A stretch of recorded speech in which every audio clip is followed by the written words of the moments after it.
আমাদের ঘরে এনে বকাও দিতে পারবে, কাছেও দিতে পারবে।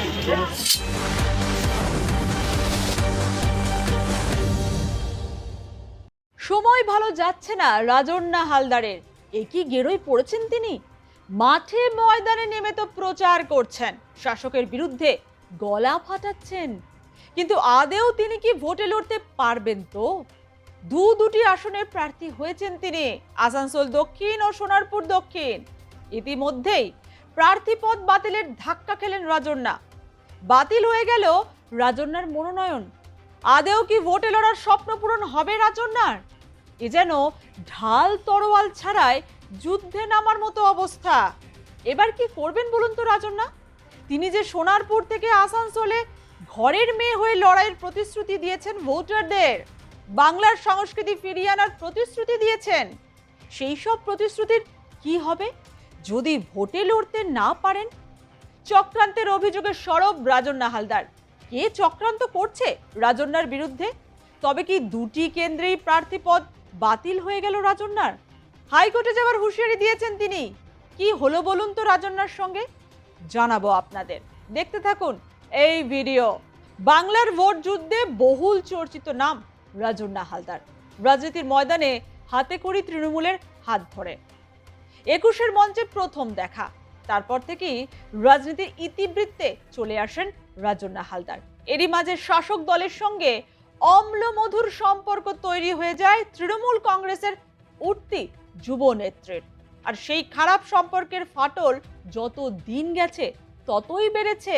শেষমেশ শাসক শিবিরের সঙ্গে সম্পর্ক ছিন্ন করে নির্দল হয়ে লড়ার সিদ্ধান্ত নেন রাজন্না হালদার। প্রথমে জল্পনা তৈরি হয় তার বিজেপিতে যাওয়া নিয়ে, পরে অবশ্য নির্দল প্রার্থী হয়ে লড়াইয়ের মঞ্চে অবতীর্ণ রাজন্না। একটি নয়, একেবারে দুটি কেন্দ্রের প্রার্থী হয়ে লড়ার সিদ্ধান্ত নেন তিনি। আর তাতেই বেঁধেছে গোল। মনোনয়ন পেশ করতে গিয়ে একই গেরো এমনটা হবে তা আদৌ কল্পনা করতে পারেননি তিনিও। ভোটের আগে বড় ধাক্কা খেয়ে বসলেন তিনি। আসানসোল দক্ষিণে কেন বাতিল হলো রাজন্নার মনোনয়ন তা নিয়ে ক্ষোভ উগড়ে দিয়েছেন রাজন্না।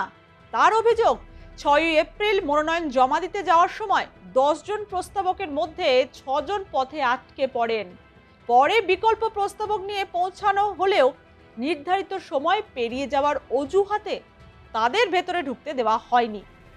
রাজন্নার দাবি, এর পিছনে রয়েছে রাজনৈতিক চক্রান্ত।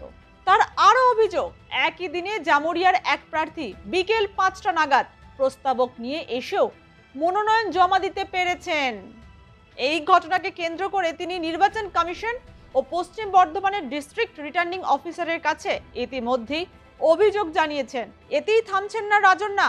প্রয়োজন হলে এই ইস্যুতে হাইকোর্টের দ্বারস্থ হওয়ার কথাও জানিয়েছেন তিনি।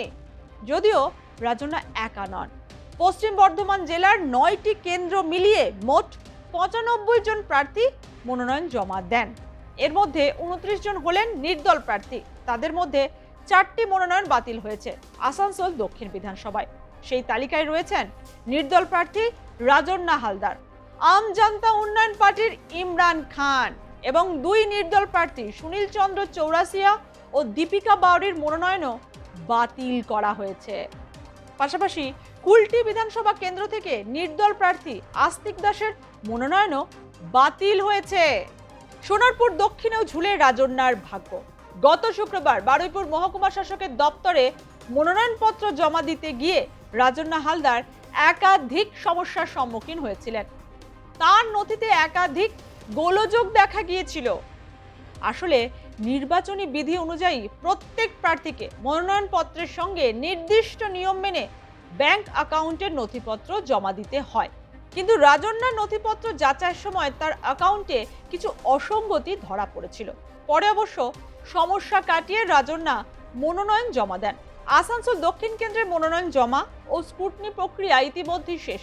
তবে সোনারপুর দক্ষিণ কেন্দ্রে তার মনোনয়ন নিয়ে চূড়ান্ত সিদ্ধান্ত এখনো বাকি। ১০ই এপ্রিল স্ক্রুটিনির পর পরিষ্কার হবে তার অবস্থান। আদৌ কি রাজন্নার ভোটে লড়াই করার স্বপ্ন পূরণ হবে তা নিয়ে উঠছে প্রশ্ন। যদিও সোনারপুর দক্ষিণ নিয়ে আশাবাদী রাজন্না হালদার। এই কেন্দ্রে টাফ ফাইট হলেও নিজেকে ঘরের মেয়ে বলেই মানুষের কাছে পৌঁছে যাচ্ছেন তিনি। নাওয়া খাওয়া ভুলে প্রচারও চালাচ্ছেন পুরো দমে। একসময় তৃণমূল ছাত্র পরিষদের পরিচিত মুখ ছিলেন রাজন্যা। 21শে জুলাইয়ের শহীদ দিবসের মঞ্চে তার বক্তব্য নজর কেড়েছিল। তবে আরজিকর কাণ্ড ঘিরে একটি টেলিফিল্ম নির্মাণ নিয়ে বিতর্কে জড়িয়ে পড়েন তিনি। তার জেরেই দল থেকে সাসপেন্ড হন। পরে বিজেপি নেতা সজল ঘোষের সঙ্গে তার ঘনিষ্ঠতা নিয়ে জল্পনা তৈরি হলেও শেষ পর্যন্ত কোনো দলই যোগ দেননি রাজন্যা। নির্দল হিসেবেই লড়াইয়ে নামার সিদ্ধান্ত নেন। এবারের নির্বাচনে তার সামনে বড় চ্যালেঞ্জ তৃণমূলের লাভলি মৈত্র এবং বিজেপির রূপা গঙ্গোপাধ্যায়। দুজনেই পরিচিত মুখ, বিনোদন জগতের সঙ্গে যুক্ত। তবে রাজন্যার কৌশল স্পষ্ট, তারকা নয়, স্থানীয় মুখ ইস্যুকেই সামনে রাখা। তার দাবি, এই দুই প্রতিদ্বন্দ্বী এলাকার স্থায়ী বাসিন্দা নন, যা ভোটে বড় ফ্যাক্টর হয়ে উঠতে পারে।